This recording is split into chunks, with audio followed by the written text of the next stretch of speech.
We are joined now by Senator Bill Hagerty of Tennessee. Senator, appreciate you making the time for us here. And I want to dive right into the situation in Afghanistan. You have spent time as an ambassador overseas before. You are a student of American diplomacy and history. Have you seen anything like what is going on right now since Vietnam, and what should be happening that is not happening in your mind? Well, Clay, great to be on with you, too, and congratulations on the great success of the program. Thank you. Appreciate that. Just wonderful. The situation in Afghanistan, that was anything but wonderful. And as you mentioned, I was the U.S. ambassador to Japan. That's the third largest economy in the world. At any given day, I had 250,000 Americans in Japan, and it was my responsibility as the chief of that mission to have a plan in place that would take care of those Americans were any sort of disaster or situation like this to arise. You can imagine what happened when I arrived in Japan 2017. In North Korea, Kim Jong-un launching intercontinental ballistic missiles over Japan. I completely reworked the plan. It took a lot of time and effort to do it, but the situation, the risks had changed. And every person that's got that sort of responsibility, every ambassador that has responsibility for American lives, should be constantly vigilant about saving those lives, protecting those lives, and making sure that you've got an orderly plan and process in place. That has clearly failed here. And an ambassador is the representative of the president in that nation. At the end of the day, the buck stops with the president. And this president has done everything to deflect, to spin, to avoid responsibility, and has created an embarrassment of epic proportions for America, meanwhile threatening the lives of tens of thousands of Americans and our allies. It's just Senator, it's just an embarrassment. Senator Hagerty, Buck here. I just want to know what you can tell us from any contacts your office have with Americans on the ground in terms of what they're facing. We know they go into Taliban checkpoints and many are being turned back. How is that supposed to change? I mean, is it just the negotiations between Biden administration intermediaries with Taliban leadership? And what is the plan here? They keep saying they're hoping to get 5,000. The Biden White House is saying 5,000 Americans a day out. I don't think anyone believes it's going to happen like that unless there's some kind of major agreement reached. Is that underway? And what do you think? What do you think the next few days look like? Well, it was very disturbing to see Secretary Austin's press conference yesterday when he essentially said that we're relying on the goodwill and the diplomatic relationship with the Taliban for this to all work out. I mean, I'll remind you, the Taliban are a terrorist organization. They've been named as such not only by America but around the world. This is an incredibly precarious situation. I hope and pray that they are able to meet the type of numbers that they are talking about now. What we have not seen is competence and execution on the ground at this point. And I hate to say it, an ounce of prevention is worth a pound of cure, but we are into pounds and pounds of cure right now. And we are working, I know we're working diligently. I'm talking with administration officials on a regular basis, but we're also hearing, as you say, from people who are on the ground there. In fact, we were talking yesterday. We've got word to my office, 3 families that are in safe houses near the airport looking for their opportunity to make a run for it. What's happened is they have basically let Americans know that if they can get themselves to the Karzai airport there in Kabul, then they'll be taken care of, they'll be protected. That's not the way we should be doing this. We should be going and getting the American citizens that are at risk there, protecting them, moving them, and flowing them outside of the country. I know we're still early in the process in some ways. Unfortunately, potentially 10,000 or more American citizens still at risk in Afghanistan. But based on what you've seen so far, Senator, is this an impeachment-level failure in your mind by Joe Biden as an administration? Well, this is clearly a failure. Is it a high crime or misdemeanor? There's more to be uncovered here, I'm sure.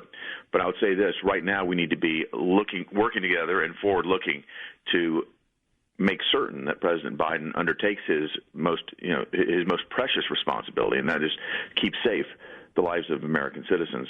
So that is going to be my focus right now. Holding this administration accountable. Absolutely. I have jurisdiction on the Senate Foreign Relations Committee and on the Appropriations Committee. We will be digging into this in great depth to find out how an embarrassment of this proportion could have ever happened, how we could have put this many lives at risk, and how there was no planning in place. It feels to me Clay and Buck, that they spent all their time focusing on a press release to celebrate the fact that on the 20th anniversary of 9/11, they had accomplished the removal of American troops, but they spent no time on the plan. And they certainly didn't spend time bringing our allies into the equation. And in doing that, they've jeopardized the very foundation of our alliance with NATO. They have tarnished our reputation around the world, and we have both allies and foes that are watching this very carefully. We're speaking to Senator Bill Hagerty of Tennessee, and Senator, it's Buck again. What would you like the Biden administration if you were in the Oval right now with President Biden as commander in chief, for better or for worse? We're seeing to think for worse these days, and the Secretary of Defense. I mean, the top decision makers here. What would, as somebody who's operated diplomatically at the highest level yourself, what would you want to see happen in the next 2 weeks? The first thing they need to do is acknowledge it and own it.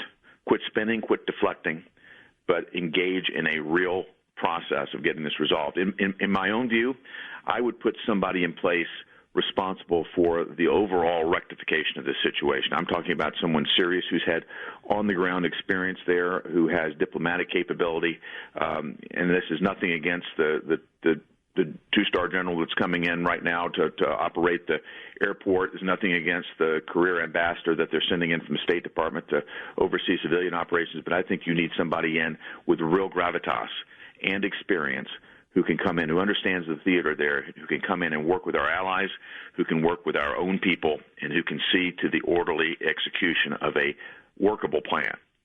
That would be Senator. To pivot a little bit from Afghanistan, which obviously is getting a lot of attention, yesterday Joe Biden addressed the idea of booster shots for the COVID vaccinations, and he also, for a second time, took a shot at parents in Tennessee who are opposing mask mandates. Important here, they're not saying that no one can wear masks. They're just saying, hey, we think parents should be able to make individual decisions. It's also now been endorsed by the governor of Tennessee, Bill Lee, many other governors making similar decisions.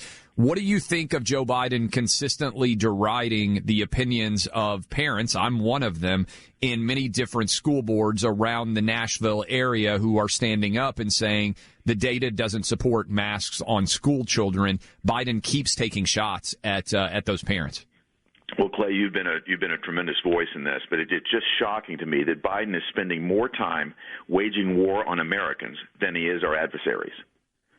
And if you think about the focus of this administration, we've got a massive failure at our border.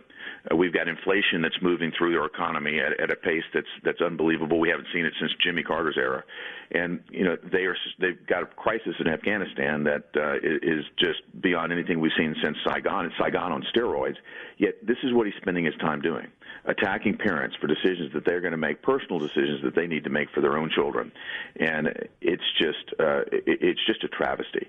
Senator, do you think there may be from the Biden administration, I mean, this is at the federal level, they're talking about the possibility of using an interpretation, to use a euphemism here, of the Interstate Commerce Clause to put a federal vaccine mandate in place for interstate travel, for perhaps flights and whatever else they have in mind. Do you think that's a serious consideration, as in the Biden administration might actually try an executive? They go around you in the Senate, right? They're not going to legislate this. They may just do it at the executive level. Well, on the flights, I think they extended the mask mandate on board flights until the 18th of January now. So it's I mean for vaccines, though, yeah. Oh, you're talking about vaccines. Yes.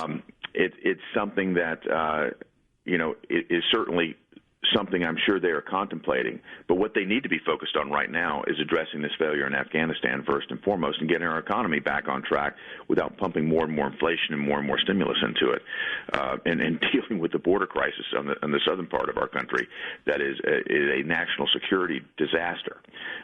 Again, the priorities are all wrong here. I think America can see through it, and it may be a diversion on their part to begin again to focus on these things that are divisive and that they don't have the science to back up. Last question for you, Senator Hagerty. We appreciate you giving us the time here.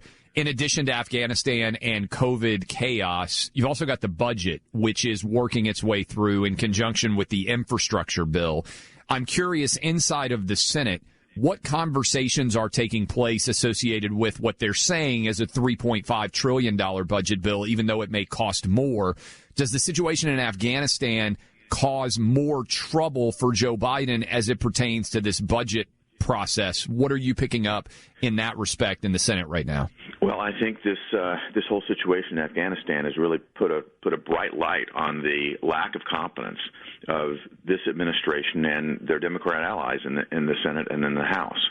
I think it's going to make everything more difficult, and I think they're at this point looking to use the budget reconciliation process as a means to slam through, the Green New Deal rebranded and more government dependency. And America is having an opportunity to wake up and see how incompetent this administration is and how poor they are at execution. And I think it's going to make it extremely difficult for them to move anything through at this point. I'm not saying they won't try, but I do believe that this has made their life more difficult on every front right now. Senator Hagerty of Tennessee, great to have you here with us on the Clay and Buck Show. Thanks so much. Great to be with you both. Thank you.